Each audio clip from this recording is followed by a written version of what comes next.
అనకాపల్లిలో విద్యుత్ కోతలను తక్షణమే నివారించాలని టీడీపీ రాష్ట్ర కార్యనిర్వాహక కార్యదర్శి దాడి రత్నాకర్ విజ్ఞప్తి చేశారు. గత 20 రోజులుగా విద్యుత్ కోతలతో ప్రజలు నరకం చూస్తున్నారు అని అన్నారు. ప్రభుత్వం విద్యుత్ కోతలు లేవని చెబుతున్నా ఇక్కడ విద్యుత్ అధికారులు మాత్రం కోతలు విధిస్తున్నారని ఆయన మండిపడ్డారు. ఆంధ్ర రాష్ట్రంలో విద్యుత్ కోతలు లేవు, అదేవిధంగా సరిపడినంత కరెంటు వేసవికాలంలో కూడా ఇవ్వగలుగుతున్నాము అని చెప్పి ఈవేళ ముఖ్యమంత్రి చంద్రబాబు నాయుడు గారు స్పష్టంగా చెప్పి ఉన్నారు. అయితే దానికి భిన్నంగా అనకాపల్లి జిల్లా హెడ్ క్వార్టర్స్ అనకాపల్లి పట్టణంలో ఈ గత 20 రోజుల నుంచి కూడా విపరీతమైనటువంటి అప్రకటిత విద్యుత్ కోతలు విధిస్తూ ఉన్నారు. కారణం ఏంటి అంటే దానికి కారణాలు ఎవరు ఇక్కడ ఉండేటువంటి ఏఈలు, డివిజన్ 1 ఏఈ కానీ డివిజన్ 2 ఏఈ కానీ ఇద్దరు ఏఈలు శాశ్వతంగా అనకాపల్లి పట్టణానికి ఉంటారు. వాళ్ళిద్దరు కూడా స్పందించే విధానం లేదు. ప్రజలు ఎవరు కూడా అడిగితే ఇక్కడ విద్యుత్ కార్యాలయంలో స్పందించే అధికారి కూడా కరువయ్యాడు. మరి ఈ విధంగా అర్ధరాత్రులు 1 గంటకి 2 గంటలకి 3 గంటలకి విద్యుత్ కోతలతో సతమతం అవుతూ ప్రజలు తీవ్ర ఇబ్బందులు పడతా ఉన్నారు, అవస్థలు పడతా ఉన్నారు. ముఖ్యంగా చిన్నపిల్లలు, వృద్ధులు, రోగులు ఉండేటువంటి చోట మరింత ఇబ్బందికరంగా రోడ్ల మీదకి వచ్చి పడుకునేటువంటి పరిస్థితి ఉత్పన్నమైంది చాలా సంవత్సరాల తర్వాత. ఇది ప్రభుత్వానికి చెడ్డ పేరు వచ్చే దిశగా ఇక్కడ ఏపీపీడీసీఎల్ అధికారుల తీరు ఉంది. దాన్ని మేము తీవ్రంగా ఖండిస్తా ఉన్నాం. అందుకే ఈవేళ సూపరింటెండింగ్ ఇంజనీర్ ఏపీపీడీసీఎల్ వారికి ఈవేళ కలిసి వారికి స్పష్టంగా చెప్పడం జరిగింది. అనకాపల్లి జిల్లా హెడ్ క్వార్టర్స్ అయిన తర్వాత అనేక ఇండస్ట్రీలు ఇక్కడికి రాబోతా ఉన్నాయి. అనేక లక్షల కోట్లు ఈవేళ పెట్టుబడి పెట్టడానికి సిద్ధంగా ఉన్నారు.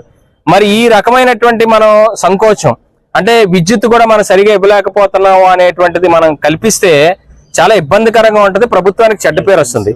అందుకని ప్రధానంగా రెసిడెన్షియల్ ఏరియాల్లో మరి దీనిలో అనేక మంది అందులో పీక్ సమ్మర్ ఇది అంటే ఎండల తీవ్రత కూడా చాలా ఎక్కువగా ఉన్నాయి. ప్రజలు జాగ్రత్తగా ఉండాలి, ఇంటి నుంచి బయటికి రాకండి అని చెప్పి ఈవేళ ప్రభుత్వ సంస్థలు చెప్తా ఉన్నాయి. మరి దానిలో భాగంగా అందరూ ప్రజలు ఇళ్లలో ఉండాలంటే అసలు ఇళ్లలో కరెంట్ లేకపోతే ఎలా ఉండగలుగుతారు? ఇదేమో ఆర్థికంగా బాగా బలపడినటువంటి ప్రాంతం కాదు, ఎవరికి జనరేటర్లు ఉండవు ఈ ప్రాంతాల్లో. మేమందరం కూడా కరెంట్ మీద ఆధారపడినటువంటి వాళ్ళం, మా ఇళ్లలో కూడా జనరేటర్లు ఉండవు. మరి అటువంటి పరిస్థితుల్లో కరెంట్ ఇవ్వలేకపోతే రాత్రులు 1 గంట 2 వరకు మెలకుగా ఉండి ఏం చేయాలి? ప్రజలందరూ ఎన్ని ఇబ్బందులు పడాలి? కాబట్టి దాన్ని ఈవేళ సూపరింటెండింగ్ ఇంజనీర్ దృష్టికి తీసుకొచ్చాం. తక్షణమే ఈ 2-3 రోజుల్లో అప్రకటిత విద్యుత్ కోతలు నిలిపివేయాలి. విద్యుత్ కోత అనేది లేకుండా విద్యుత్ స్థిరంగా ప్రతి ఒక్కరికి, ముఖ్యంగా నివాస గృహాలన్నిటికీ కూడా కంపల్సరీగా ఇవ్వాల్సిందే, దీన్ని ప్రయారిటైజ్ చేయాల్సిందే. అలాగే ట్రాన్స్ఫార్మర్లు ఇంకా ఎక్కడైనా అవసరమైతే ఆ ట్రాన్స్ఫార్మర్లు కూడా ఏర్పాటు చేయాలని చెప్పాం. దానికి కొన్ని స్థల సమస్య ఉందని చెప్పారు. అదంటూ ఏమైనా ఉంటే మాకు చెప్పమని చెప్పాము. స్థలాలు ఎవరైనా ఒప్పుకోకపోతే అక్కడ ట్రాన్స్ఫార్మర్లు వేసేటువంటి ప్రాంతాలు కూడా మేము చూపిస్తామని చెప్పడం జరిగింది. రేపు కూడా వాళ్ళు అధికారులందరూ కూడా ఈ జిల్లా వ్యాప్తంగా సమావేశాన్ని ఏర్పాటు చేస్తానన్నారు. ఇది ఈ అప్రకటిత విద్యుత్ కోతలు లేకుండా, ఈ ప్రభుత్వానికి చెడ్డ పేరు రాకుండా అధికారులు చర్యలు తీసుకోవాల్సిన అవసరం ఎంతైనా ఉందని చెప్పి ఇప్పుడే వాళ్ళందరికీ కూడా తెలియపరచడం జరిగింది. అలాగే ఇక్కడ ఏఈల మీద కూడా అసిస్టెంట్ ఇంజనీర్స్ వాళ్ళ దృక్పథం మార్చుకోవాలి. ప్రభుత్వంలో పనిచేసే అధికారు ప్రజలకు సమాధానం చెప్పాలి. ఎప్పుడైనా సరే నేను చెప్పను, నాకు నచ్చినట్టు చేస్తాను అంటే మాత్రం అది కుదరదు. ఇద్దరు ఏఈల పరిస్థితి కూడా అలాగే ఉంది. కానీ వారి మీద కూడా ఫిర్యాదు చేయడం జరిగింది. కాబట్టి ఏదేమైనా రేపు రాబోయే 2-3 రోజుల్లో కూడా ఈ విద్యుత్ కోతలు ప్రజలకు కూడా నేను నిర్వహించుకుంటా ఉన్నా. దయచేసి కొద్దిగా సంయమనం పాటించండి. ఈ 20 రోజులు చాలా ఇబ్బంది పడిన మాట వాస్తవమే.